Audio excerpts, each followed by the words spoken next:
Muktasangasya jayate vidyate hridaya grantis siddhyante sarvasamsaya shiyante tashikarmani drishta evat manisware.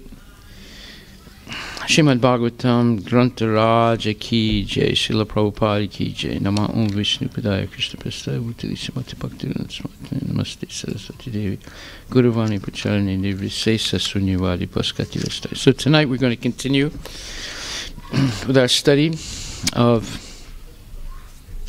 the fallacies of modern science and philosophy. And we've already covered in the previous 2 days the false Sankhya philosophy of the impostor Kapila, as opposed to the real Kapila Dev, who explained the Sankhya philosophy correctly in the Srimad Bhagavatam, the Devahuti. And now we're going to discuss the Pramanas. Pramanas means types of evidence. And therefore, we'll continue. The Sankhya philosopher accepts 3 kinds of evidences, namely, pratyaksha, direct perception, anumana, hypothesis, and sabda, traditional authority. When such evidence is complete, everything is perfect. The process of comparison is within such perfection.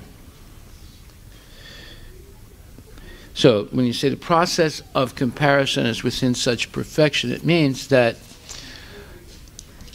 sometimes, like for example, we said the source of the energy is the product of the energy. Well, that means that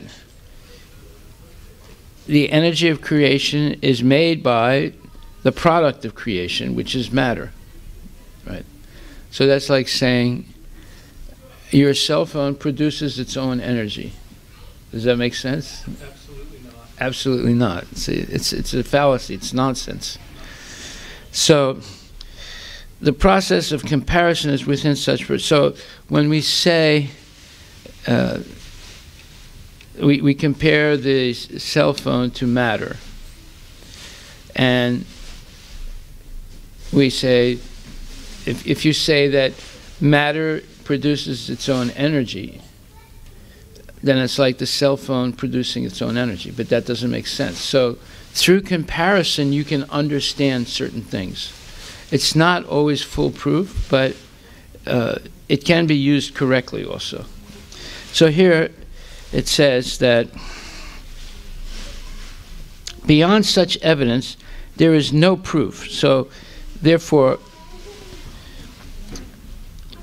the 3 major pramanas, or evidences of proof, are pratyaksha, anumana, and sabda.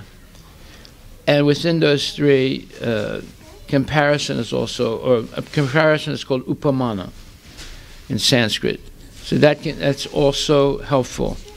But of those 3, sabda is the most important. Direct evidence of the Vedas is the most important. Because due to the 4 defects of every human being, we make mistakes, we're easily illusioned, our senses are imperfect, and we have a cheating propensity. It's possible to make mistakes through direct perception or through hypothesis. Hypothesis means if you see smoke, there must be fire, but it's not always true. One time, I thought I saw a lot of smoke driving on the I-90 toward Seattle, but when I looked more carefully, there were only clouds, but it looked exactly like smoke. Okay. So that proves that it's possible to make mistakes due to imperfect senses. But when we hear perfect knowledge from a perfect authority, we can receive perfect knowledge if we do not misrepresent it.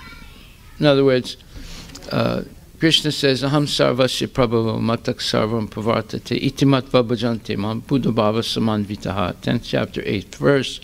He says, I am the source of everything material and spiritual. So if we accept those words from Krishna, we have perfect knowledge. But if we say, wait a minute, how do we know that? Maybe he's lying. Then we'll never know. So if you accept knowledge from a perfect authority, even though you or I are imperfect, we can still have perfect knowledge. It's just like a child. Before a child goes to school, one day the mother holds up a pen, says, Ya kalam hai. This is a pen. The child, and the mother says, repeat it. Ya kalam hai. Right. So the first day that the child goes to school, the teacher says, what is this? And the child raises a hand and says, Ya kalam hai. That is a pen. And the teacher says, perfect. How did you know? My mother taught me. So because the mother is honest, authority, and is not lying, is not making anything up, the child has perfect knowledge without having to read books or learn this language or that language, simply repeating what the mother has said. So in the same way, the Vedas are considered mother, and Krishna is father. So if we accept the Vedic authority, and especially Krishna's authority, and we repeat correctly what Krishna says, we have perfect knowledge. Yeah. Who's the son? S-O-N or S-U-N? O-N. Who is the son of who? Well, so you said the father, and then you said the mother Shastra. Just a curious question. The son. All the living entities. Oh. Krishna says, it's the Bhagavat Gita, chapter 14, verse number 4, where Krishna says it says, Sarvayoni Sikonteya Murtaya Sambhavantima Tasam Brahma Mahadyonir Aham Bija Pradapita. So Aham Bija Pradapita, the fourth line of this verse, 14:4, he says, it should be understood that all species of life, O son of Kunti, are made possible by birth in this material nature, and that I am the seed-giving father. So, Bhagavad Gita, 14th chapter, 4th verse. In this verse, it is clearly explained that the Supreme Personality of Godhead, Krishna, is the original father of all living entities. The living entities are combinations of material nature and the spiritual nature. Such living entities are seen not only on this planet, but on every planet, even on the highest, where Brahma is situated. Everywhere there are living entities. Within the earth there are living entities, even within water and within fire. All these appearances are due to the mother, material nature, and Krishna's seed-giving process. The purport is that the material world is impregnated with living entities who come out in various forms at the time of creation according to their past deeds. Bhagavad Gita 14:4. Okay, Aham Bija Pradapita. Okay, so now, beyond such evidence, Pratyaksha, Anumana, Sabda, and Upamana, there is no proof. There is not much controversy. There is not much controversy regarding direct perceptual evidence or authorized traditional evidence. The Sankhya system of philosophy identifies three kinds of procedures, namely pradinamat, transformation, samanvayat, adjustment, and shaktita, performance of energies, as the cause of the cosmic manifestation. Okay, so he's talking about transformation, adjustment, and performance of energies. So now we're going to hear what Srila Baladev Vidyabhusan says in his commentary on the Vedanta Sutra. Srila Baladev Vidyabhusan, in his commentary on the Vedanta Sutra, has tried to nullify this conclusion because he thinks that discrediting these so-called causes of the cosmic manifestation will nullify the entire Sankhya philosophy, the false Sankhya. Materialistic philosophers accept matter to be the material and efficient cause of creation. So, we discussed that yesterday. The material cause, let's say, to give an example, the mother is the material cause of the baby, because the baby is made from the body of the mother. But the father is the efficient cause because he supplies the seed, or the fertilizing seed. So, here it says the materialistic philosophers, that means the false Aankiaites, as well as modern scientists and philosophers, they say basically that matter is the material and efficient cause of creation. For them, matter is the cause of every type of manifestation. Generally, they give the example of a water pot and clay. Clay is the cause of the water pot, but the clay can be found as both cause and effect. Now, this is what you call a false example, right? Because in order to have a clay pot, first you have to get a lump of clay. You put it on a wheel. You spin the wheel, and then the potter forms the clay pot, right? The clay pot does not form itself.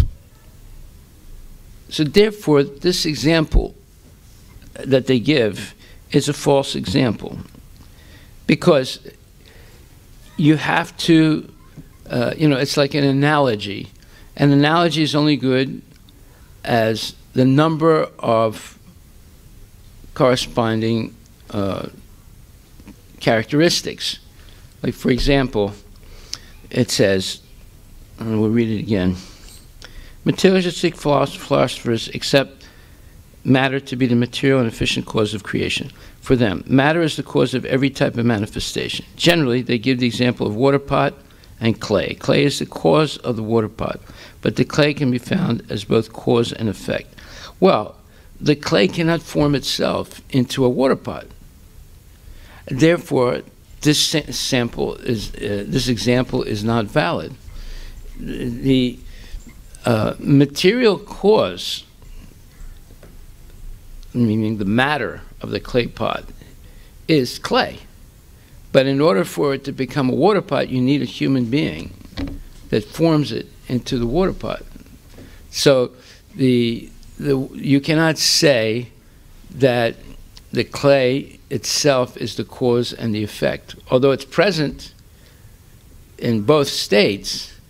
But to get from the raw clay to a water pot, you need a human being and the wheel. And the human being spins the wheel, in other words, provides the energy, and then forms the clay pot. Generally, they give the example of a water pot and clay. Clay is the cause of the water pot, but the clay can be found in both cause and effect. The water pot is the effect, and clay itself is the cause. But clay is visible everywhere. A tree is matter, but a tree produces fruit. Water is matter, but water flows. In this way, say the Aankiaites, matter is the cause of movements and production. So these are false examples. How does water flow? What is the cause of the current of the water? Well, you would have to, it's not the water itself. It's wind. Say. And then how does a tree produce fruit? Yeah, the tree provides the matter, but there are trees that don't produce fruit. What kind of trees are those? Are dead trees. So what's the difference between a living tree and a dead tree? Well, there's a soul in a living tree, and there's no soul in the dead tree. So the soul is the source of the energy by which the tree absorbs nutrients, and the tree produces photosynthesis, and eventually it produces a fruit.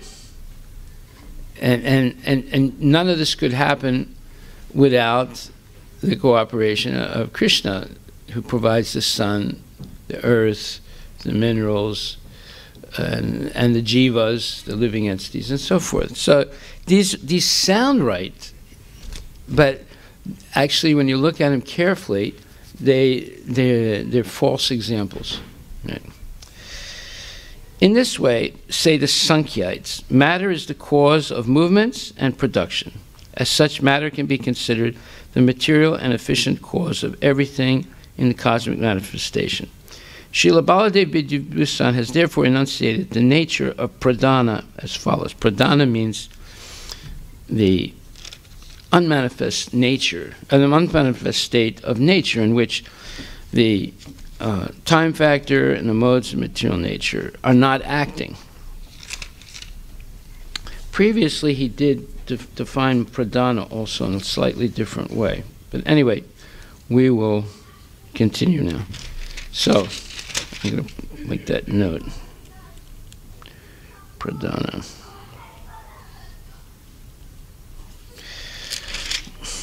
Material nature is inert, and as such, it cannot be the cause of matter, neither as the material nor the efficient cause.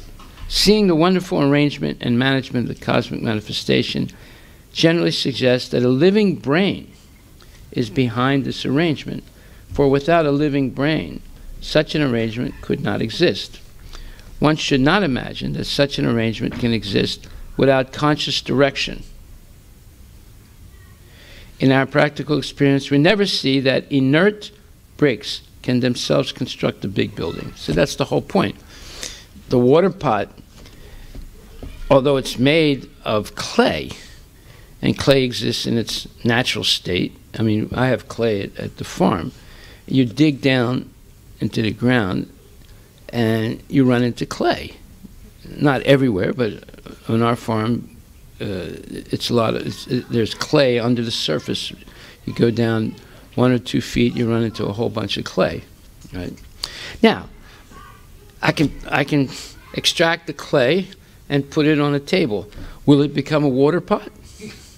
No. This is what they're saying. They're saying the clay is the cause and the effect, right? Or matter is the cause and the effect. It's not true. It may be the effect.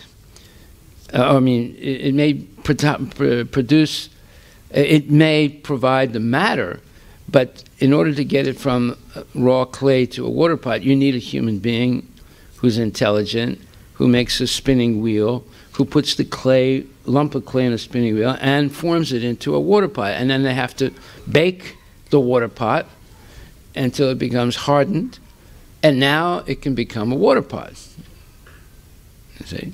If I just pour water on the clay, it's not going to be a water pot. You know, the clay will not carry the water from one place to another. The water pot will. But in order to get to the water pot, you needed a human being with intelligence to know how to form the clay.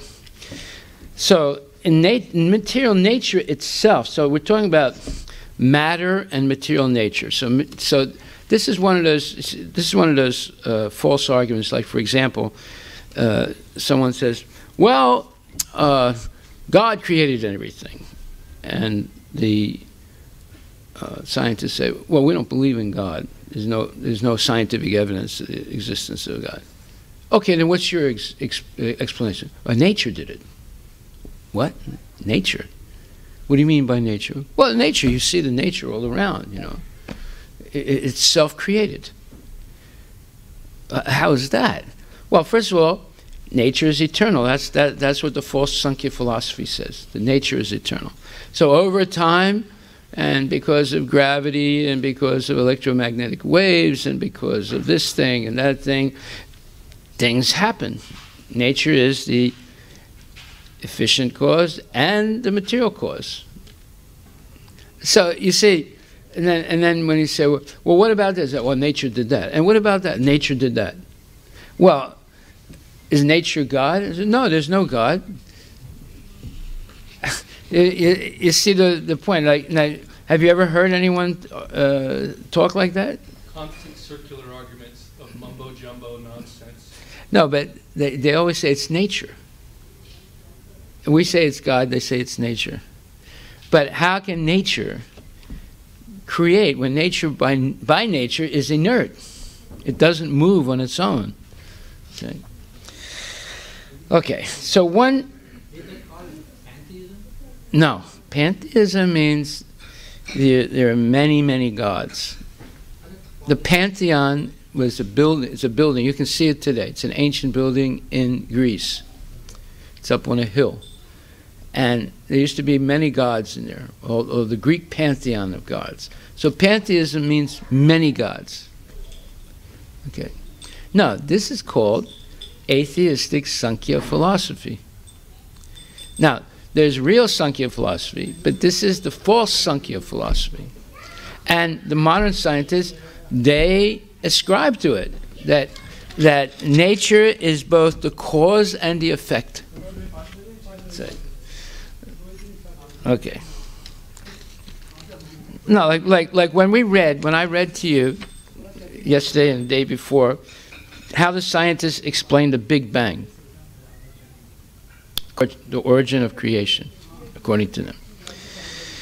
They begin by saying that originally there was a point. Originally there was, everything began by singularity. This is a big word, singularity, you know. And they mean there was a point. Now, a point has no dimension. There is a mathematical definition of a point. It has something that has no dimension. And they said there was a point of infinite density and temperature. Now you try and figure what that means.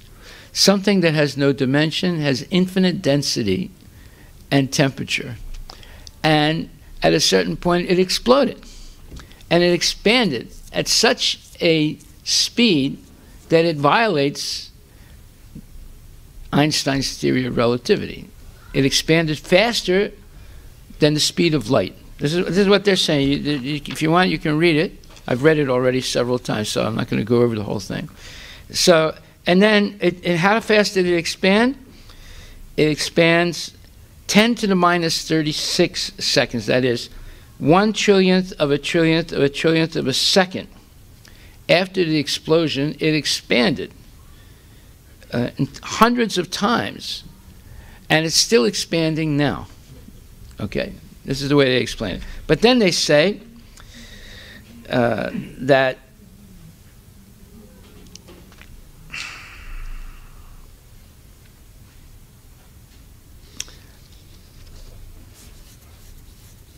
they say at this point they believe the universe underwent an extremely brief and dramatic period of inflation, meaning expansion, expanding faster than the speed of light. That, of course, is contrary to Einstein's theory of relativity. It doubled in size, perhaps 100 times or more, all within the span of a few tiny fractions of a second. And then they say, inflation, or this expansion, may seem to violate the theory of special relativity. But that's not the case, scientists say. Special relativity holds that no information or matter can be carried between 2 points in a space faster than the speed of light. But inflation was an expansion of space itself. This is double talk now. Right? Inflation was the bang of the Big Bang. Before inflation, there was just a little bit of stuff. Quite possibly. That means they don't know. Right? Expanding just a little bit. We need something like inflation to make the universe big. This rapidly expanding universe was pretty much empty of matter, but it harbored huge amounts of dark energy, the theory goes. I mean, in other words, the myth goes. Right? Dark energy is the mysterious force that scientists think is driving the universe's current accelerating expansion. Another way of saying that is the unprovable opinion. Yes. And then it says, scientists don't know what might have spurred inflation. That remains one of the key questions in Big Bang cosmology. Okay? So, this is basically nonsense. All right. So, now, Baladev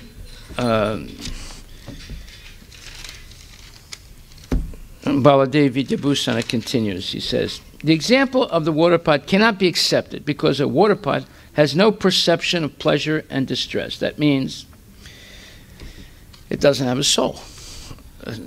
You need a soul to perceive happiness and distress. I could get a sledgehammer and bang on this carpet. It wouldn't say one word. But if I even pick up the sledgehammer and point it at Michael, he would start screaming, What are you doing? Right? Pre-dementia. Because you have a soul and the carpet doesn't. Therefore, you perceive happiness and distress. The carpet doesn't perceive happiness and distress. The microphone doesn't perceive. The wall doesn't perceive. The table doesn't perceive. So, therefore, he's saying the water pot cannot be accepted. The example of the water pot cannot be accepted because a water pot has no perception of pleasure and distress. Such perception is within. Therefore, the covering body or the water pot cannot be synchronized with it. So basically, he's saying that water pot did not create itself, right? And water pot is not a living thing. So, if you have a living thing, like a human being can take the lump of clay and make it into a water pot. But the water pot itself cannot do that. Sometimes the material scientists suggest that trees grow from the earth automatically, without assistance from a gardener, because that is the tendency of matter. Well, they also consider the intuition of living creatures from birth to be material. But such material tendencies as bodily intuition cannot be accepted as independent, for they suggest the existence of the spirit soul within the body. Or actually, neither the tree nor any other body of a living creature has any tendency or intuition. The tendency and intuition exist because the soul is present within the body. In this connection, the example of a car and driver may be given very profitably. The car has a tendency to turn right and left, but one cannot say that the car itself, as matter, turns right and left without the direction of a driver. A material car has neither tendencies nor intuitions, independent of the intentions of the driver within the car. The same principle applies for the automatic growth of trees in the forest. The growth takes place because of the soul's presence within the tree. That's the whole point. So, the carpet does not have any tendency or intuition. It doesn't manifest any consciousness. Right? So, it cannot create itself. It cannot create something else. It can't transform itself into a water pot, for example, or something else.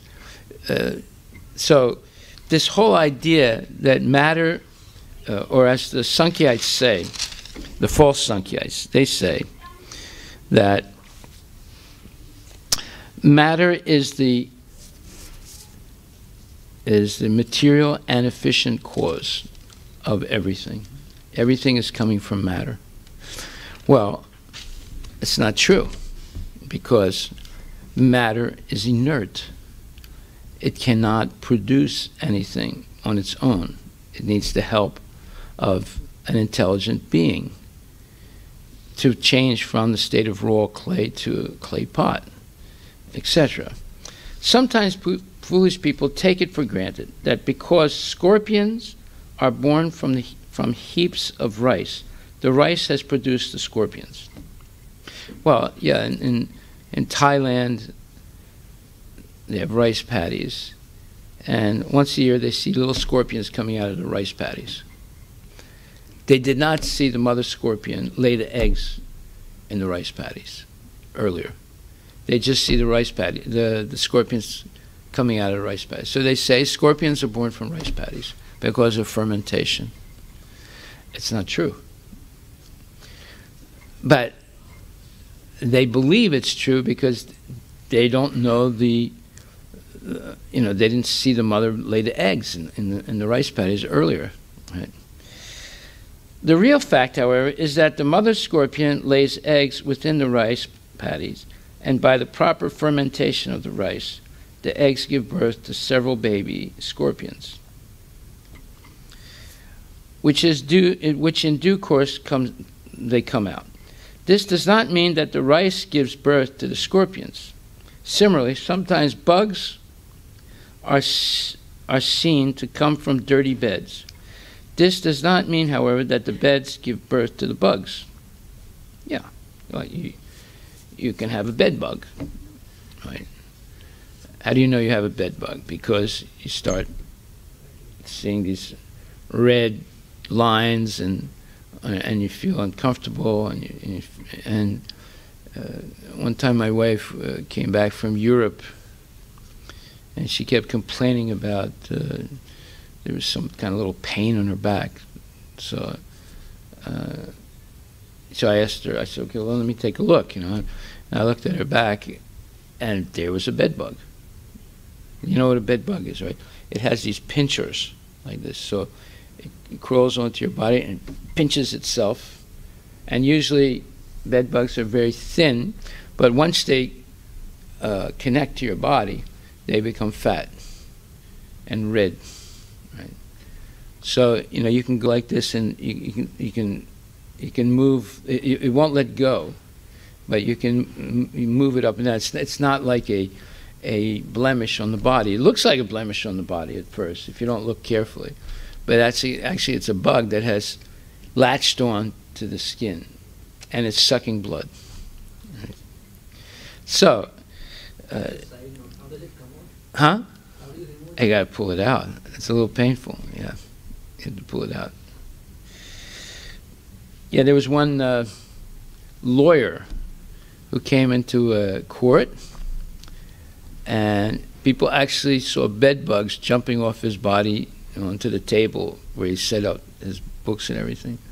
So, and there was not like just one, there was a whole bunch of them. So they immediately called the police. The police came in, and they didn't arrest him, but they had to evacuate everything from the whole building, everybody and everything from the whole building, and they fumigated the building. Yeah, because he came in with a whole bunch of bed bugs. Now, you can have many bed bugs and not realize it, right, for some time. But after a little while, you feel really uncomfortable, and you start seeing these red lines on your body, and you feel itching, and eventually you realize that you have a bed bug. It is the living soul that comes forth, taking advantage of the dirty condition of the bed. There are different kinds of living creatures. Some of them come from embryos. Some come from eggs. Some come from fermentation of perspiration. Different living creatures have different sources of appearance, but one should not conclude that matter produces such living creatures. No. The mother laid the eggs in an environment where there's going to be some heat and perspiration and food for the newborn, such as the blood of the mother, of the person sleeping in the bed that's unclean, right? And where there's dirt and perspiration and heat. Or the mother lays the eggs in the rice paddies. At a certain point, there's fermentation that takes place because of water, stagnant water. So they fill the fields with water, then it doesn't move. So that produces, mosquitoes, and then the mother lays the eggs. The scorpion mother lays the eggs in that environment, and with the heat and the fermentation, then the eggs hatch and they come out. The example cited by materialists that trees automatically come from earth follows the same principle. Take advantage of a certain condition. Well, first of all, obviously, trees don't just come automatically from the earth. You know and I know that trees produce seeds, right? Like, for example, there are a lot of maple trees in Sammamish and Redmond and all over, Western Washington. Well, once a year, there are seeds that look something like a butterfly. They come flying down and they hit the ground. And in a short period of time, it becomes a seedling, and then it starts growing. And it looks as if it just produced it, from the earth automatically. But no, the seed came down, it rotted, it rooted, and it started growing. Right. So, taking advantage of a certain condition, a living entity comes from the earth. Yeah, like the seed and the tree, the maple tree. According to the Brihad Aranyaka Upanishad, every living being is forced by divine superintendence to take a certain type of body according to his past deeds. There are many varieties of bodies, and because of a divine arrangement, a living entity takes bodies of different shapes. When a person thinks, I am doing this, and I am, does not refer to the body, it refers to something more than the body or within the body. As such, the body, as it is, has neither tendencies nor intuition. The tendencies and intuition belong to the soul within the body. Yeah. Now, can you say after you're dead, now I am causing the deterioration of my body, the decomposition of it? No, because there's no more I in the body. The soul has left. And when you say, I am driving the car, well, it looks like your body is driving the car, but if your body was there without your soul, it would not be driving the car. You see. So the soul has tendencies and intuition and desires and so forth. Material scientists sometimes suggest that the tendencies of male and female bodies cause their union, and that this is the cause of the birth of a child. But since the Purusha, according to Sankhya philosophy, is always unaffected, where does the tendency to give birth come from? In other words, the Mayavadi, impersonalists, and atheistic Sankhites, who follow the false Kapiladev, they say that the Purusha, or the, let's say, enjoyer, is inert. He doesn't really, the Purusha, the enjoyer, is inactive and without material qualities, although at the same time he is the master, existing separately in each and every body as the emblem of knowledge. This is the false Mayavadi, this is the false Sankhya philosophy. So, if the Purusha, or the enjoyer of the body, according to the false Sankhya philosophy, does not act, then how is it that a man and a woman manifest tendencies, intuition, and desires, and basically unite in order to have a child? They violate their own philosophy with these type of statements. But the Purusha, according to Sankhya philosophy, is always unaffected. Where does the tendency to give birth come from? Sometimes material scientists give the example that milk turns into curd automatically, and that distilled water pouring from the clouds falls down to earth, produces different kinds of trees, and enters different kinds of flowers and fruits with different fragrances and tastes.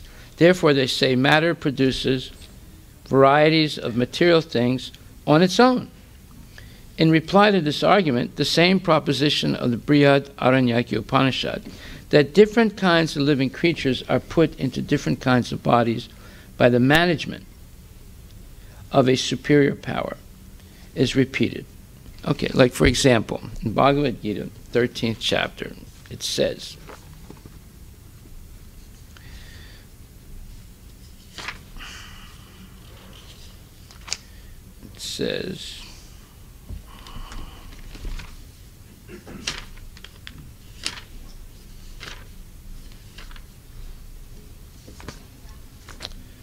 second. Sariram yad, this is the 15th chapter, verse number 8, sorry.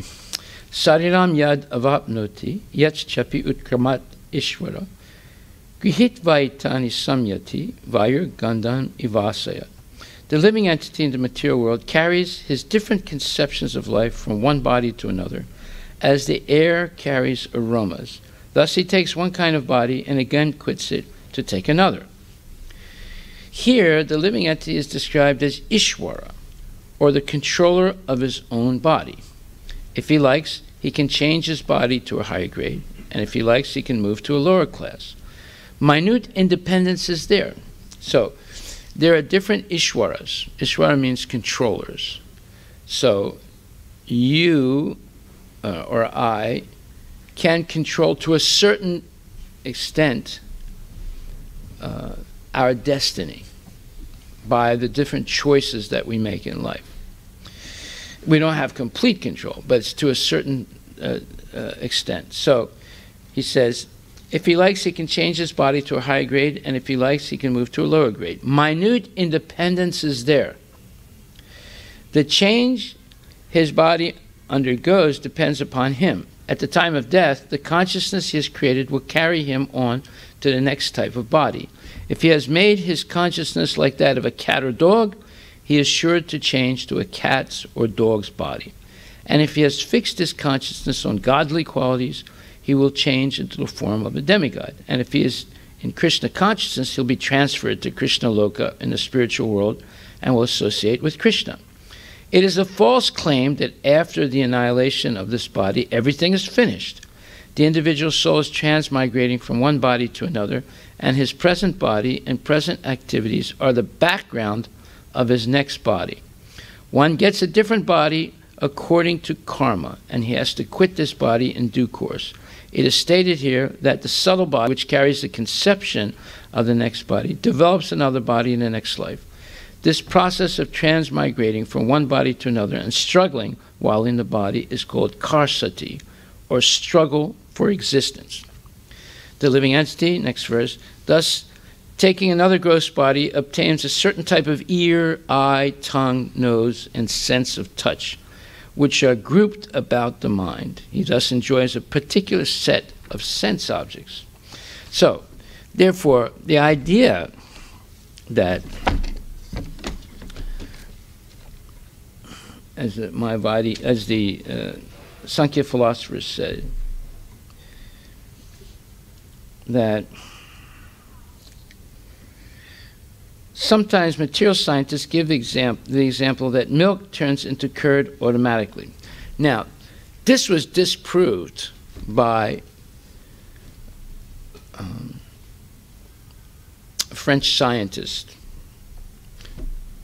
It was Pasteur. Pasteur was given a problem. The French winemakers explained to him that for some unknown reason, instead of making wine, they ended up with vinegar. And they didn't know why. There were some experts that could somewhat predict if this grape juice would turn into wine or vinegar, but they didn't know why. So what did Pasteur do?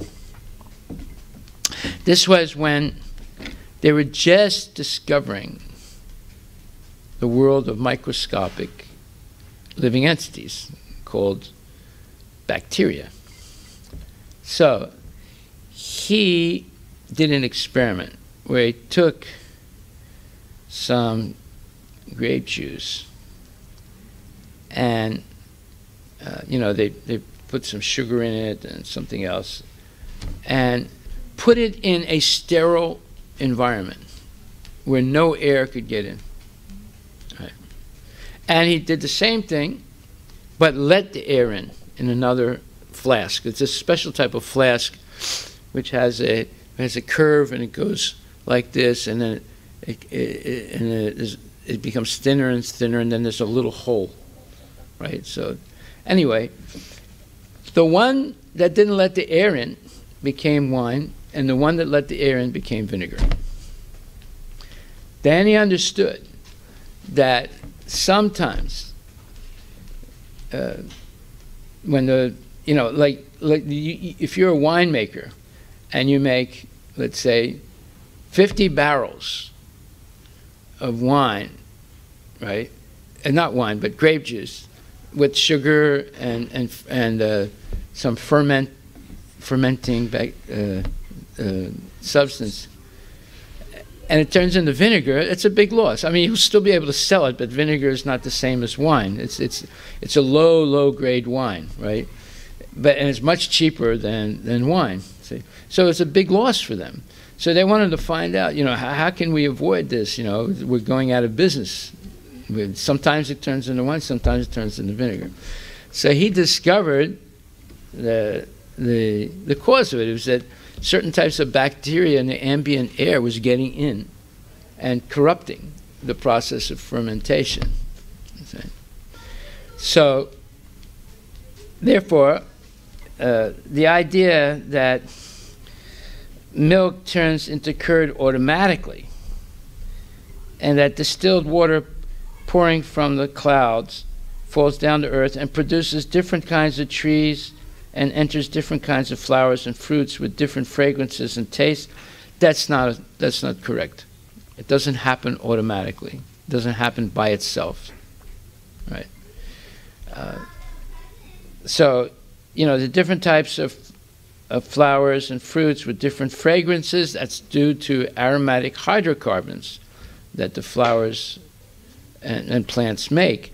But that's due to photosynthesis. It's not due to the rain. Right?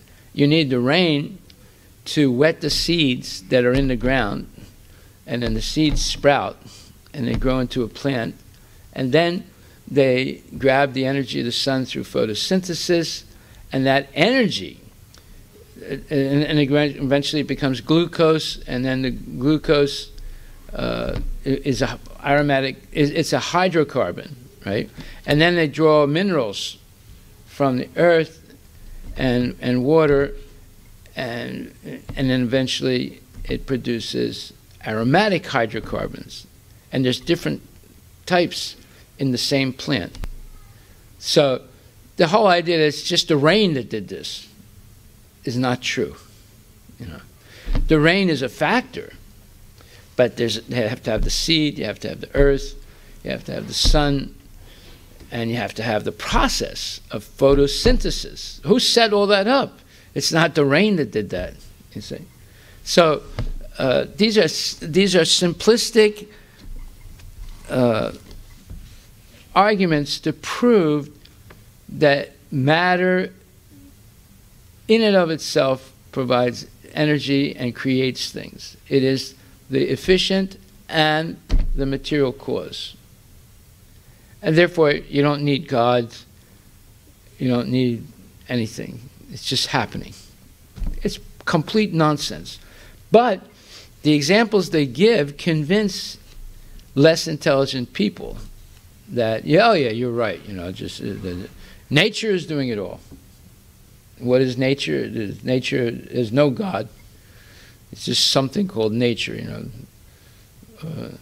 Okay, so then, therefore they say matter produces varieties of material things on its own. In reply to this argument, the same proposition of the Brihadaranyaka Upanishad, that different kinds of living creatures are put into different kinds of bodies by the management of a superior power, is repeated. Under superior superintendence, various souls, according to their past activities, are given the chance to take a particular type of body, such as that of a tree, animal, bird, or beast, and thus their different tendencies develop under the circumstances. The Bhagavad Gita 13:22 also further affirms Purusha Pakriti Stohi Punkte Pakriti Jangunai Karanam Gunasangasya Sadasat Janma Yoni Janmasu. The living entity in material nature thus follows the ways of life, enjoying the three modes of nature. This is due to his association with that material nature. Thus he meets with good and evil among various species. So, this is an important point. And that is that the pradhana is also defined as the three modes of material nature. Why? Because the three modes of material nature influence people, us, to do things. Like, for example, someone who gets angry easily and is not able to control the anger, that's due to the mode of passion and ignorance. So, their soul is not affected by these things, but their soul, when it becomes corrupted by false ego, becomes affected. Now, let's give an example. Let's say a person has a false ego. That is, they believe that I am this body. Let's say this body is Irish. And they believe that the Irish people are the most intelligent people in the whole world. And someone insults the Irish. They immediately become angry. Now, is that person an Irishman? Well, he believes he is. But actually, that is not his real identity. What is the real identity of the person? They are a soul. That's the eternal servant of Krishna. It has nothing to do with Irishness. Okay. Were they an Irishman in the previous life? No. Will they be an Irishman in the next life? Probably not. They'll be the part of the ethnic group that insult the Irish, right? So you see, this false ego is what is insulted, and the false ego is under the control of the modes of material nature. The soul of the person is not under the control of the modes of material nature. But when the soul is corrupted by the false ego, by false identification with something that is not true. For something to be true, it has to be eternally true. It cannot just be temporarily true. So illusion is to believe something is true that was never true. Never, the soul was never Irish at any time. You understand?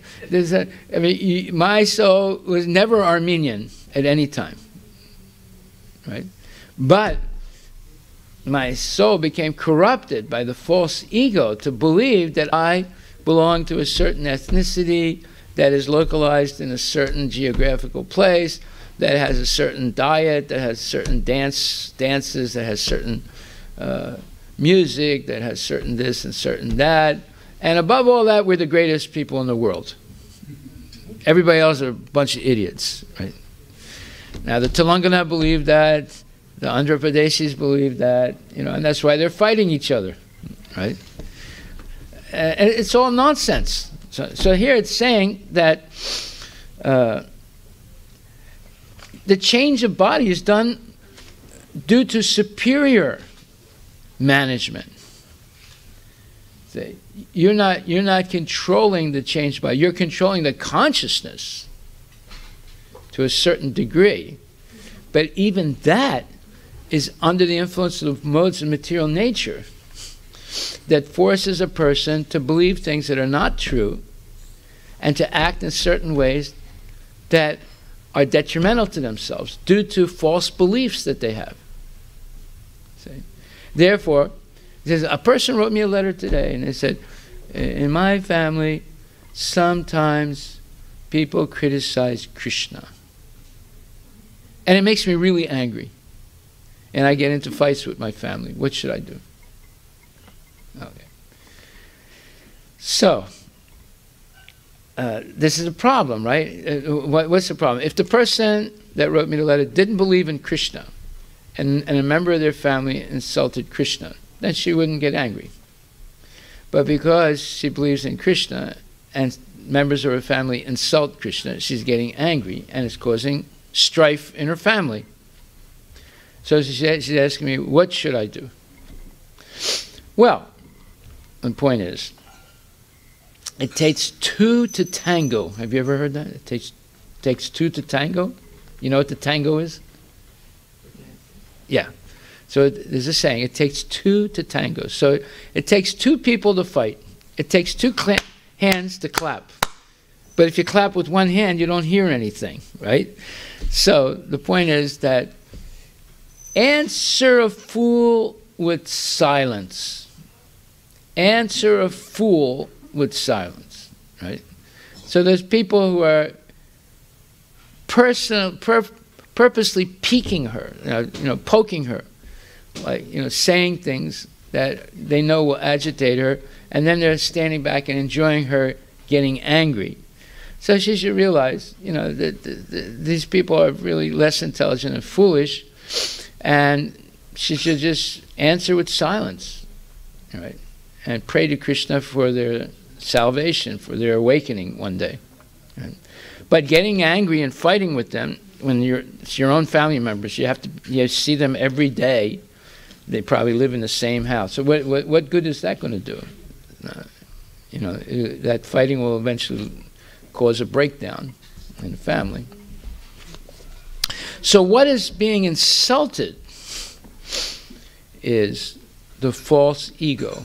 Of course, we should not tolerate people insulting Krishna, but there are certain situations, like this situation, where if you don't tolerate it, it's going to be a cause of the breakdown of the family. So therefore, it's better to ignore them, because it's just like a child says, "Mommy, I hate you." Are you going to take that seriously? It's just a little kid that learned this by watching or hearing something in kindergarten from other kids. And then I saying, "Mommy, I hate you." But she doesn't even know what the word hate means, right? So you just ignore that and treat the child with, love and affection, and eventually the child says, "Mommy, I love you." They didn't really know what hate means. They don't really know what love means, but they know that Mommy is always nice and kind. So the hate turned into love, right? So therefore, sometimes you can excuse, just like Jesus, he said, as he was being crucified, he said, "Father, they know not what they are doing." Is that what he said? We asked him first to forgive them. Yeah, forgive them, for they know not what they're doing. That's right. That's why I asked you. I forgot some part of that. Yeah, he said, "Father, forgive them. They don't know what they're doing. They're ignorant." So, in certain circumstances, one should tolerate things when they're dealing with ignorant people, because getting angry would just inflame the whole situation, right? Okay. So the living entity in material nature thus follows the ways of life, enjoying the three modes of nature. Are they enjoying the three modes? They think they are, but the three modes are actually putting them into trouble. This is due to his association with the material nature. Thus he meets with good and evil among various species. The soul is given different types of bodies. For example, were souls not given the varieties of tree bodies, the different varieties of fruits and flowers could not be produced. Each class of tree produces a particular kind of fruit and flower. It is not that there is no distinction between the different classes. An individual tree does not produce flowers of different colors or fruits of different tastes. There are demarcated classes as we find them among humans, animals, birds, and other species. There are innumerable living entities, and their activities performed in the material world according to the different qualities of the material modes of nature give them the chance to have different kinds of lives. Thus, one should understand that pradhana, matter, cannot act unless impelled by a living creature. The materialistic theory that matter independently acts cannot therefore be accepted. Matter is called Prakriti, which refers to female energy. A woman is Prakriti, a female. A female cannot produce a child without the association of a Purusha, a man. The Purusha causes the birth of a child because the man injects the soul, which is sheltered in the semen, into the womb of the woman. The woman, as the material cause, supplies the body of the soul, and the efficient cause, she gives, she gives birth to the child. But although the woman appears to be the material and efficient cause of the birth of the child, originally the Purusha, the male, is the cause of the child. Similarly, in other words, the efficient cause. Similarly, this material world gives rise to varieties of manifestations due to the entrance of Garbhodakshay Vishnu within the universe. He is present not only within the universe, but within the bodies of all living creatures, as well as within the atoms. So Garbhodakshay Vishnu expands into Kshirodakshay Vishnu, which enters into every atom and into the heart of every living entity. We understand, so therefore it's said that Garbhodakshay Vishnu creates diversity in the universe. Mahavishnu creates the universes. Garbhodakshay Vishnu enters into each universe. There are billions of universes, trillions of them. And he creates diversity in each one. And he expands into Kshirodakshay Vishnu, which is basically the controller of everything. Just like the state of Washington is the controller of highways and traffic, right? They don't tell you where you should go, but they tell you how you should go there, right? So they have their signs, you know, speed limit 35. You're going down down the hill, and it's a 35-degree slope. So they tell you, you know, slow down. Or be careful, there are deer that might run across the road in this particular area. So, you know, they're the ones that put up all the signs. They put up the lines. They, you know, you're going on a country road, and, you know, there's double lines. You're not allowed to, you know, to go across go over the double lines. You have to stay in one lane, right? The double yellow. The double yellow, okay. And then sometimes it's not a double yellow, it's just one white line. So then you can, if you want, cross over to pass a car. So, you know, who does all that? They're not telling you where you're going to go. They're telling you how you're going to go. Right? So they're controlling you. And when you break laws, you're going, you know, 80 in a 35-mile-an-hour thing. Well, they have cameras that take pictures. And you get a nice picture in the mail with a $500 speeding ticket. You know, and one time my wife got this letter from the state of California and a $1,000 ticket. And she went through a red light 4 o'clock in the morning on her way to the Los Angeles airport. And there's a very nice picture of her, you know. And she knows the picture was taken because she's looking shocked. You know, she's behind the wheel and she's looking like that because she saw the flash. And it was a really good picture, right? So, you know, they got the goods on her, right? They had the picture, they had the time, and she went through a red light, you know, 4 o'clock in the morning. She just thought she could get away with it. And she had to pay $1,000, right? So, of course, that's a trap, right? But she had no business going through a red light. But she thought, you know, it's 4 o'clock in the morning, no one will see it, you know. Okay. Well, therefore, the theory that matter is the cause of the entire cosmic manifestation cannot be accepted by any man with sufficient knowledge of matter and spirit. Materialists sometimes give the argument that a straw eaten by a cow produces milk automatically. So material nature under different circumstances produces varieties of manifestations. You see, they're giving so many examples. Now, if you study this carefully, you'll see how to recognize a valid example as opposed to a false, phony example. Does the lump of clay produce itself into a water pot? You tell me. Of course not. Of course not. But that's what they're saying. That all these evolutionists, the Big Bang theorists, the big PhDs and philosophers, they're saying matter is the efficient and material cause of everything. And it's a preposterous, nonsensical thing. And there are examples. Every one of these examples is a false example. Although, if you don't know anything about philosophy, you might think it's true. Yeah, of course, scorpions are born from rice paddies. Of course, bugs come out of, a dirty environment and sweat. And, the mother is the efficient and material cause of the baby. The husband is a nonsense. He doesn't do anything. So these are all false examples. Thus, originally matter is the cause. That's what they're saying. In refuting this argument, we may say that an animal of the same species as the cow, namely the bull, also eats straw like the cow, but does not produce milk.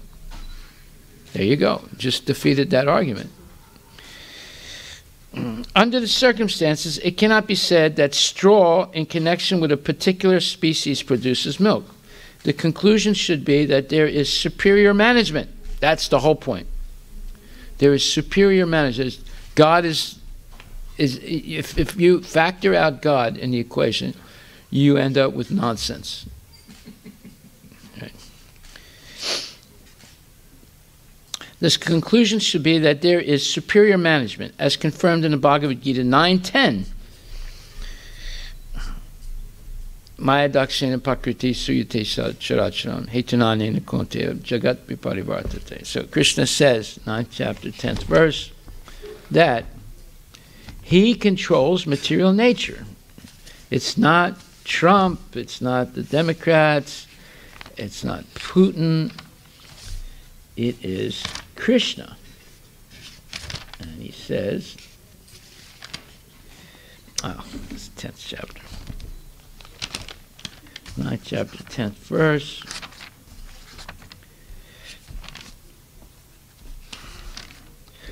This material nature, which is one of my energies, is working under my direction, O son of Kunti, producing all moving and non-moving beings. Under its rule, this manifestation is created and annihilated again and again.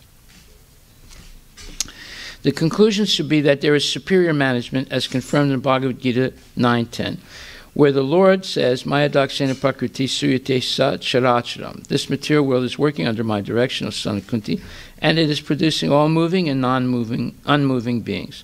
The Supreme Lord says, Maya dakshena, under my superintendence, when he desires that the cow produce milk by eating straw, there is milk.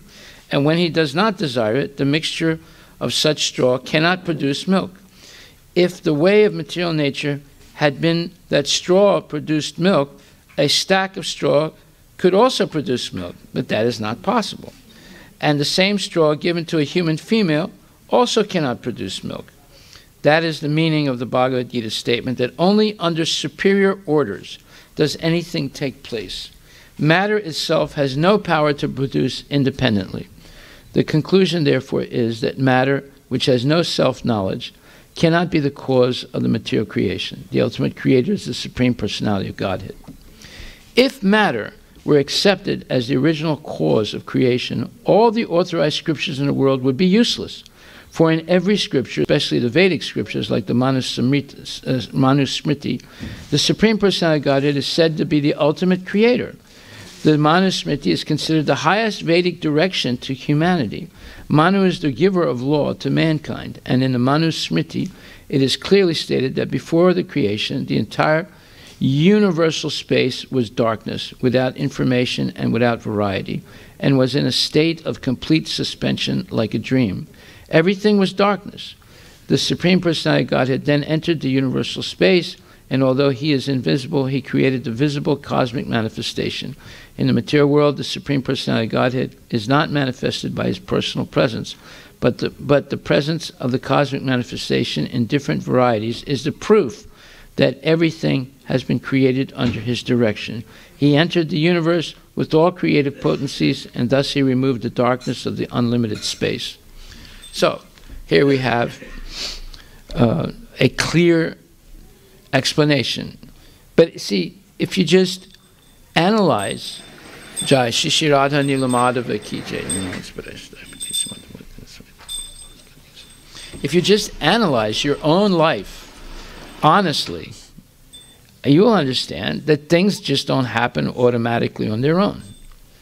There is a whole arrangement that's set up by intelligent people. Like, for example, if you see a Coca-Cola machine late at night and you want a Coke, so you go up to the Coca-Cola machine, you put your 50 cents or your dollar in there, and you press the button, and a Coke comes out.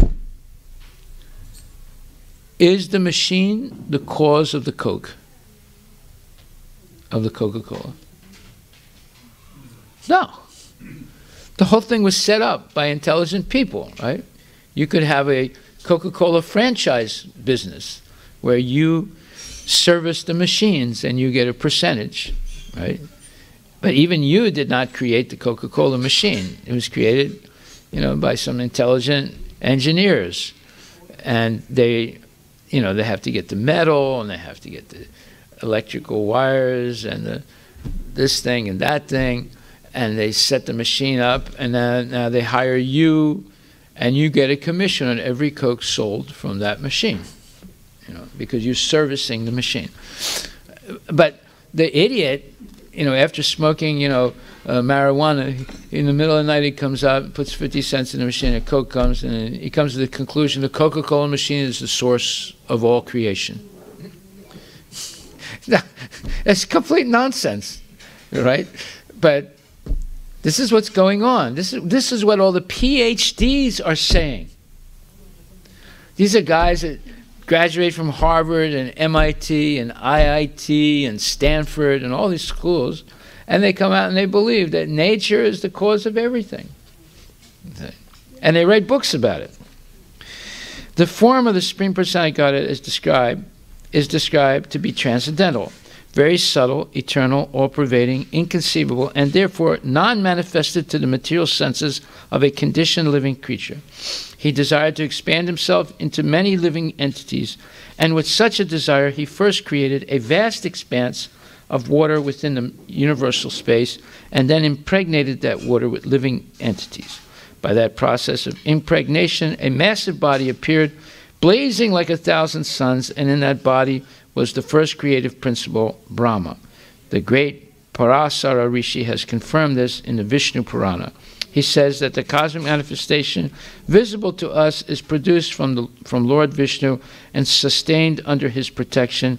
He is the principal maintainer and destroyer of the universal form. Now this sounds better than the Big Bang or the Big Bum theory.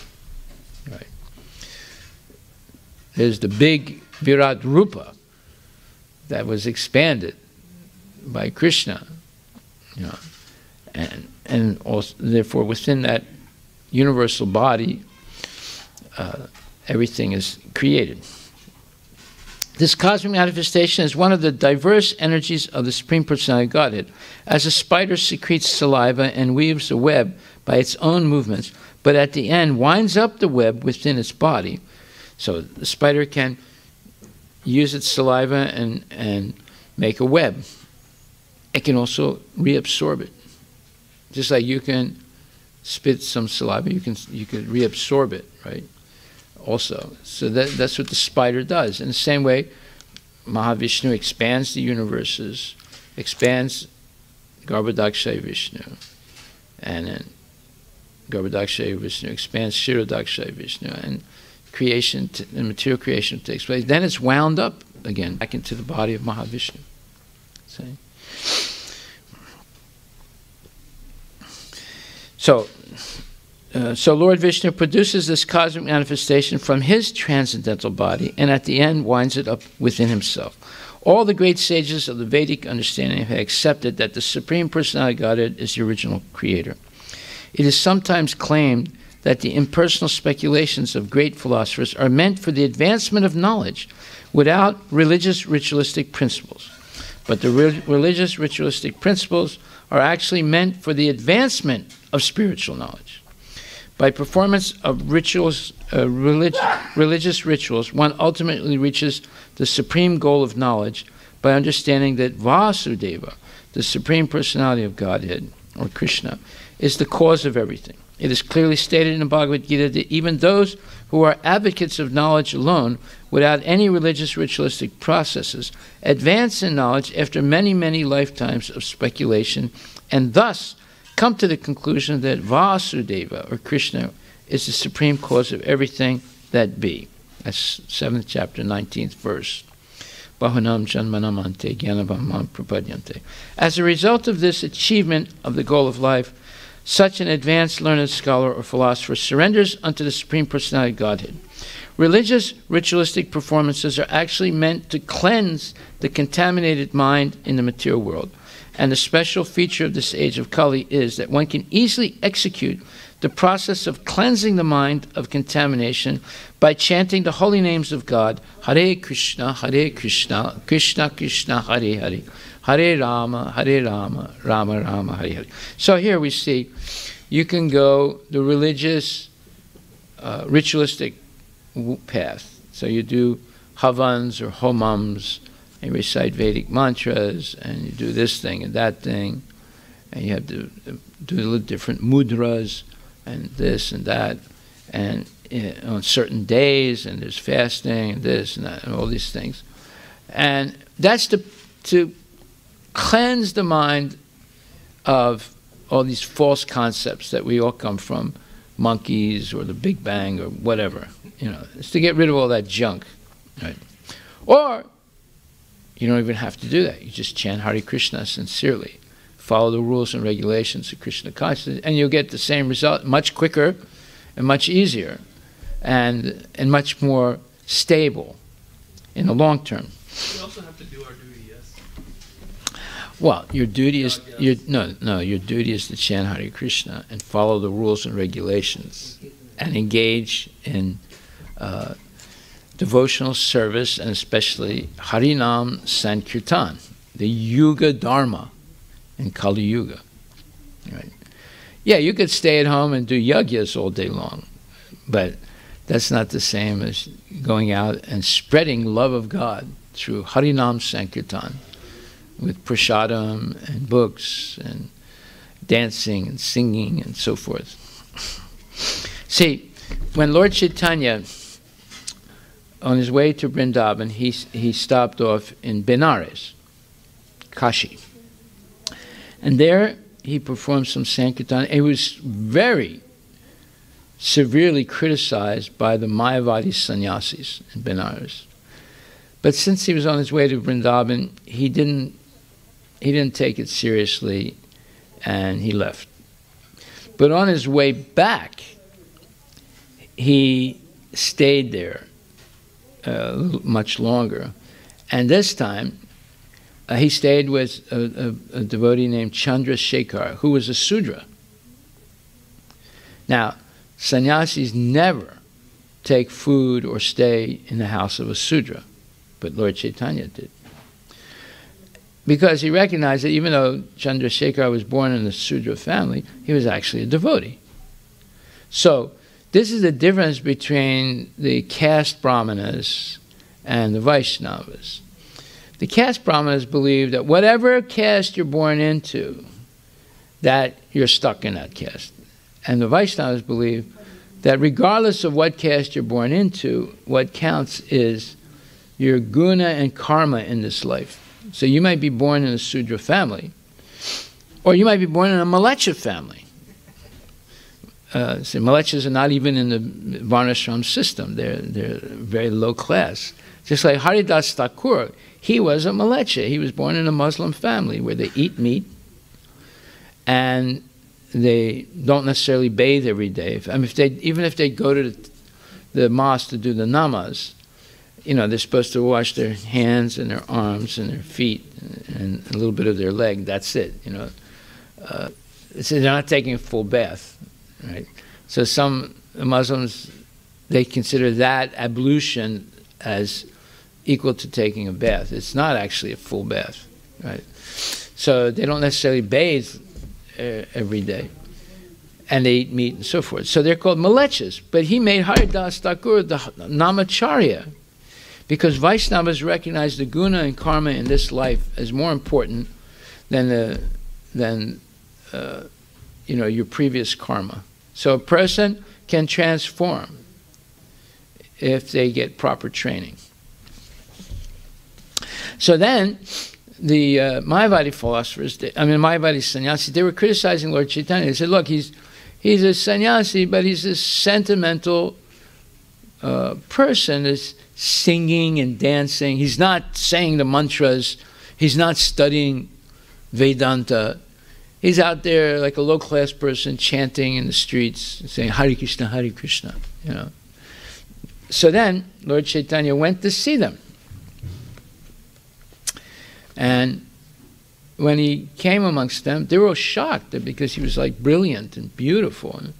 And he sat down in the place where they wash their feet and take their shoes off.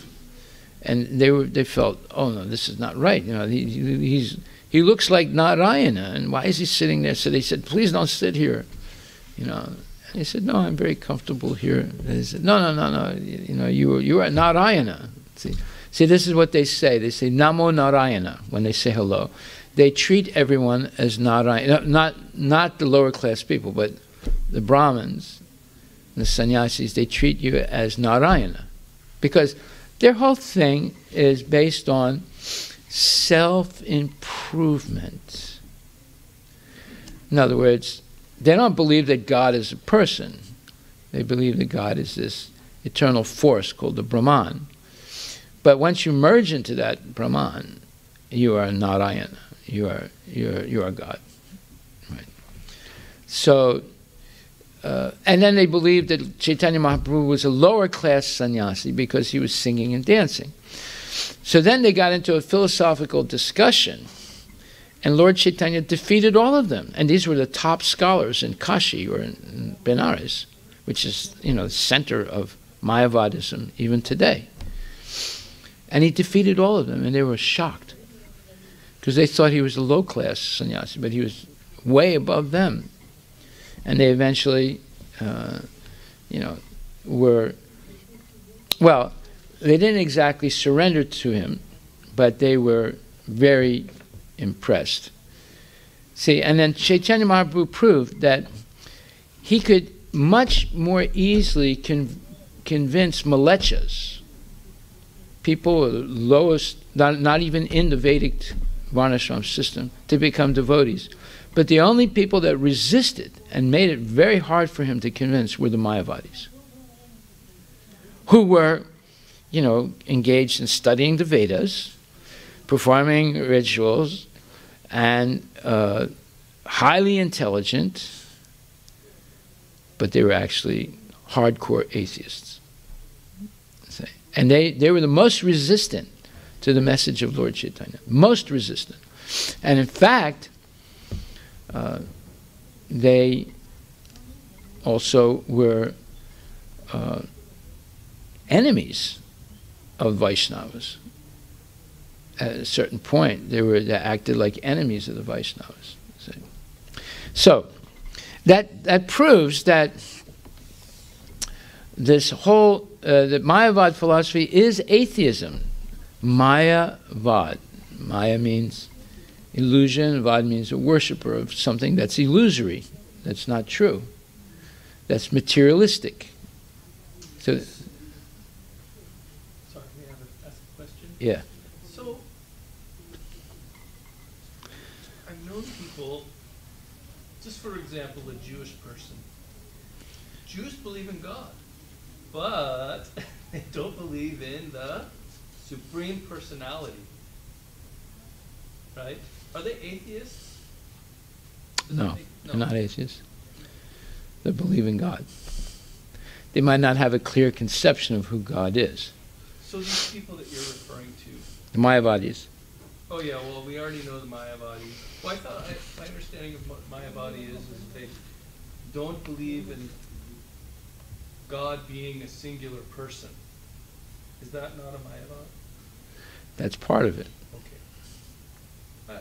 Sorry, just No, why are they atheists? Because, see, the Jews, some Jews are Mayavadis. yes. Even though they profess belief in the God, just like the Mayavadis profess belief in some concept of God, but that concept is an impersonal concept. So you have Jews and Muslims like that also, and even Christians like that, although less Christians, but you have Jews and Muslims who have been corrupted by Mayavad philosophy. Some of the philosophers in Judaism and in Islam were Mayavadis.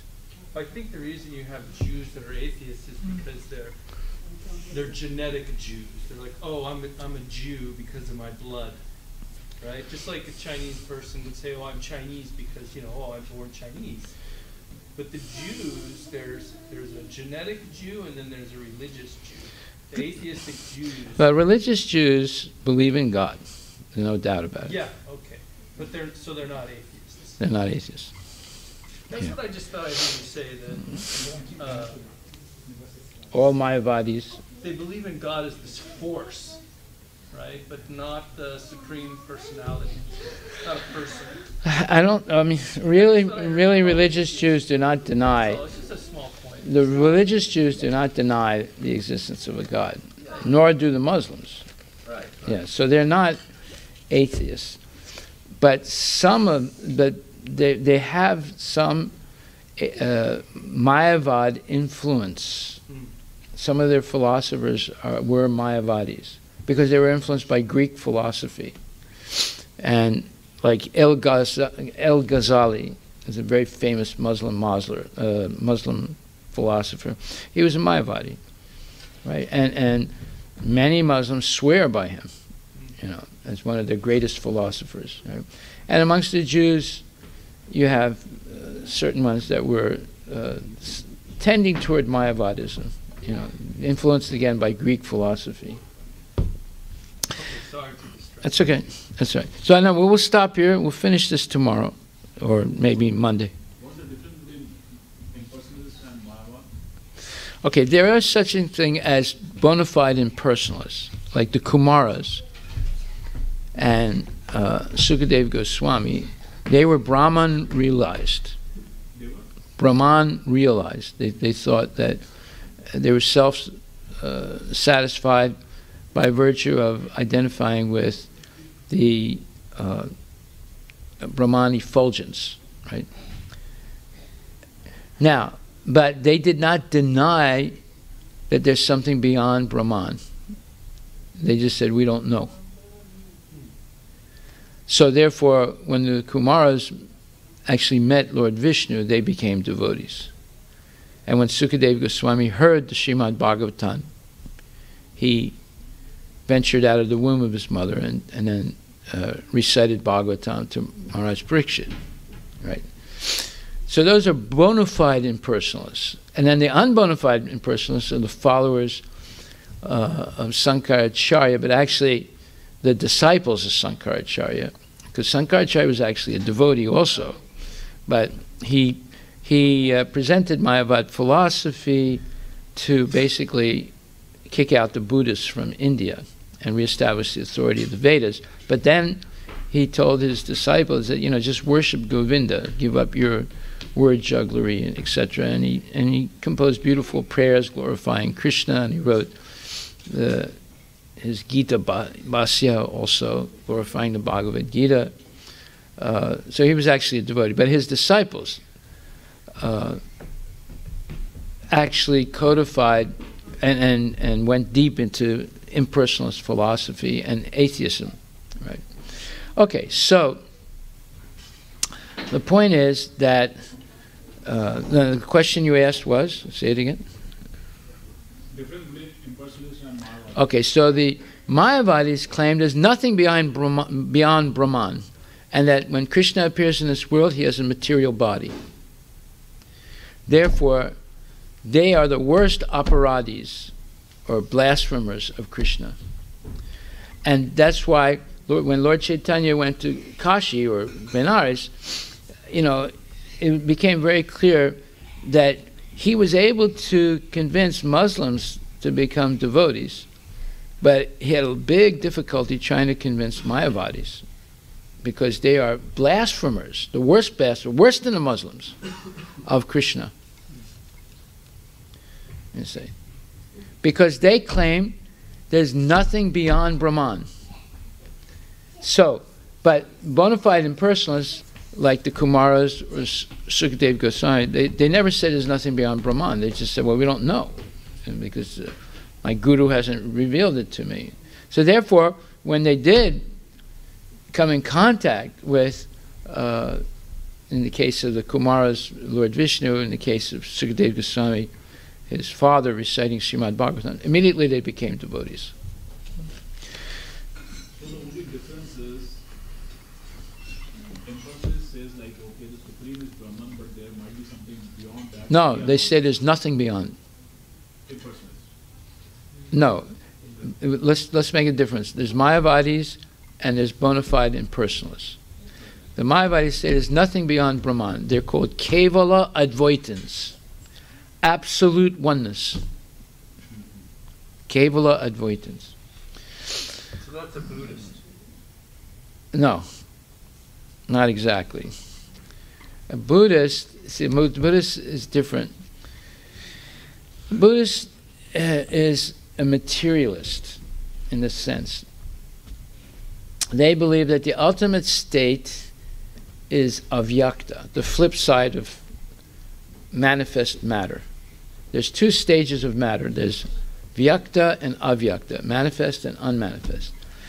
Their concept of nirvana is merging into this absolute inertial state called avyakta, where the modes of material nature and time factor stop acting, and there's no more interaction of atoms. Everything comes to absolute stillness. So the impersonalists are a step higher than that. They say that the absolute state is Brahman, which is actually spiritual. Right? Brahman, Paramatma, and Bhagavan are three stages of spiritual realization. And the first stage, or the lowest stage, is called Brahman realization. So he upped the concept of the highest perfection from the flip side of matter, which is called the unmanifest state of matter, or the pradana, where the time factor and the modes of material nature no longer act, and everything comes to absolute stillness or inertial state. There's no more movement or interaction, right? He upped it to the Brahman effulgence, which is the light coming from the body of Krishna. So, but then the Mayavadis put a, stop, when they said our philosophy is Kevala Advaita, absolute oneness. There's nothing beyond that. So how do you explain Krishna when he appears in this world? Well, his body is material. That is like the worst insult to Krishna. That's the worst insult. It's worse than the Muslims tearing down Hindu temples. Worse. And killing Hindus. It's worse than that. And actually that is atheism, because you're denying the existence of a personal God. That's why Mayavadism spreads atheism in India. All over the world, actually. So Mayavadis are atheists. They don't believe in God. They don't believe in a personal God, no. They believe that they can merge into something called Brahman, which is a godly state, but it's impersonal. And they will fall down because they don't take refuge on any Vaikuntha planet. They just hover in space. It's just like you go out into space in a rocket, but you don't land in any space station or any planet. So eventually, you either die or you come back down again. So Mayavadis are atheists that don't believe in God. They don't believe in a personal God. They believe that they attain a godly state by merging, by denying their individuality and merging into this eternal light. So I thought atheists didn't believe in God at all. That's my understanding of atheists. I mean, that's how we Well, all there's different degrees of atheists. Like, for example, we just read atheistic philosophy, the explanation of it, that matter is the material and efficient cause of everything, right? That's an atheistic philosophy, Yes. right? But there are other atheistic philosophies. The belief that there's no personal God and that you attain the state of godness by denying your individuality and denying the individuality of Krishna and merging into this homogeneous state of oneness called Brahman. So then is it possible to believe in God but be an atheist? No. No. No. When you believe in God, you believe in a personal God. Well, But it's just like this. If you say that I am self-realized right now, I'm not a person, but I have merged into the all-encompassing oneness. yes. So I've heard people say that they're like, oh no, God is not a person because it's too small of a thing, right? It's too finite. It's like, oh, can God be the shoe? That's like saying, I've heard these people say, well, can God be a shoe? No, in other words, they're saying that anyone that has a body has a material body. There's no such thing as a spiritual body, right? Because for them, spiritual means this homogeneous oneness. So like I've heard people refer to God as being this, like, all Energy. Energy. Energy, Right. yes. That's atheism? Yes, because Yes. God is energetic Got it. and everything you see is His energy. I get it. So people that believe in God as being this overall Energy. energy, they are atheists. Yes, Okay.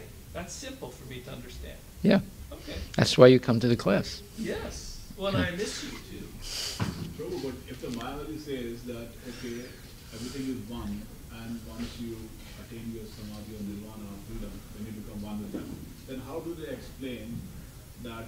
Not one with them, you become one. How come they got under the Maya? Because one is supposed to be supreme than the Maya or Prakriti. Then how did they got under the illusion that they're not one? How can they explain that part? Well, first of all, explain what you just said. Okay, Mayavada impersonal says that there's a oneness, Advaita, that everything is one. Once you attain. Well, okay, so you have to understand what that means. That means that Brahma Satyam Jagat Mithya. That's their Mahavakya, their great statement of belief. That means they say, oh, the Brahman is the truth, and everything, all the variety, and everything you see in this world is all illusion. This doesn't actually exist. It's just some figment of the imagination. So, therefore, you can play with this imagination all you want, because it's not real. So one time I saw this guy meditating with a cigarette in his hand. You know, he was sitting in a lotus position, he had a cigarette, and he was meditating. And the cigarette was, burning down closer to his fingers. So I went up to him, I said, "Sir, can I speak to you?" He said, "Get away from me." I said, "No, I just want to ask you, get away." And then he opened his eyes a little bit and looked at me. He said, "Get away, you worm. You're a Hare Krishna, you're trying to bring me down." I said, "No, I just want to ask you a question." "Go away!" He got really angry. I said, "I just want to ask you a question. Why you have a cigarette in your hand? Why are you smoking a cigarette while you're meditating?" He said, "I am not smoking a cigarette." He said, "You and your phony philosophy, you don't know anything. He said, I am not this body, therefore I'm not smoking the cigarette. Well, I mean, this is a true story. Well, he was holding it though, but not smoking it, right? No, he was smoking it also. Oh, he was? Yeah. Put it up in his mouth? Not while he was meditating, but every once in a while he would, And you saw him do that? Yeah. Okay, then Yeah. he's smoking a cigarette. No, but he said, I'm not this body. It's not me that's smoking. Oh, so that's it. So he can go kill somebody and say, No, but he was in other words, he's saying he's in a state of samadhi. He understands that he's not this body. So, the body is an illusion. So you can play with the illusion if you want, because it's not real. He's not fallen because he's smoking the cigarette, because the body doesn't exist and the cigarette doesn't exist. Because that's what it means by Brahma Satyam Jagat Mithya. Only Brahman is the truth and the Jagat is all false. So you can play with the falseness without and still be in samadhi according to him. That's why it says a little knowledge is a dangerous thing. I had the same conversation with one of my relatives, and he eat and drink, and they're like, why do you eat non-veg? I'm not eating non-veg. I'm a free soul, but my body is inside this, my soul is inside this body, so my body is eating the non-veg, not me. Not me, yeah. He said, no, it's the same thing. Yeah, one time there was this one boy used to come to our temple in Berkeley and listen to a few lectures. So then one day I asked him if he could drive me somewhere, So, and he was explaining to me his philosophy. He said his philosophy is, I only take dictation from Chaita Gurus. And he learned this word, Chaita Guru. Chaita Guru means God who's the guru in the heart, right? And I said, so you only listen to Chaita Guru? He said, yes. I said, what's Chaita Guru telling you right now? He said, wait a minute. He went like this. He's driving a car and he closed his eyes like this and he turned right. So he said, he told me to turn right. I said, what is he telling you now? He said, wait a minute. Then he turned left. He said, he told me to turn left. This is kind of nonsense. Mental patience. He's a crazy guy. Yeah. He learned this word, Chaita Guru, by hearing it in a class, right? And now he's saying, he only takes dictation from Chaita Guru. So, what's Chaita Guru telling you to do now? Smoke marijuana. What's Chaita Guru now? Now he told me to have sex. And now what is Chaita Guru telling you? He told me to go out and buy a hamburger, right? This is complete nonsense.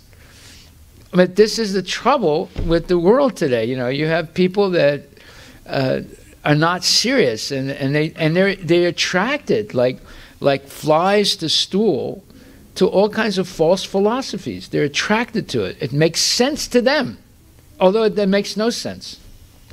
So anytime you can do a sense gratification under the guard of being religious, that's the best thing for people. Just like in the case of Osho, when people realize that you can have a sex and be in samadhi. Well, no, his philosophy was that you naturally will become sannyasi by exhausting yourself in sense gratification. And at a certain point you'll get disgusted with it and you'll become sannyasi. But before they got disgusted, he gave them sannyas. And it just turned out that they never got disgusted with it. They just kept going on and on and on, having sense gratification. So his whole theory was nonsense. It was complete nonsense. His thing was, by self-indulgence, you will become renounced. Does that make sense? It's a nonsense philosophy. And in proof, his whole thing fell apart. No one became purified, although they claimed they did at a certain point. They were dancing and having kirtans and doing pujas and getting initiated by him. What was his initiation? He would touch you like this, and all of a sudden you get electrified, and then he'd make you a sannyasi. He made girls sannyasi, he made boys sannyasi. And they were all engaged in sense gratification and illegal activity also, And then they had an AIDS epidemic in their community. It freaked everyone out. Well, obviously, they're engaging in free sex. So, the whole thing it fell apart because it's not a philosophy. It's just pure hedonism. And you don't need philosophy to be hedonistic. You just surrender to your lower passions, But the philosophy validates your lower passions, say, that type of philosophy.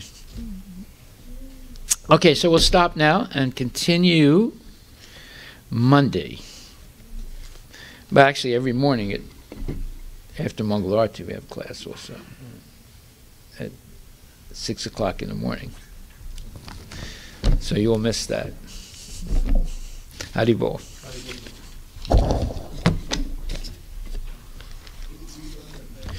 Srila Prabhupada ki jai. Nitai Gaura Premanand.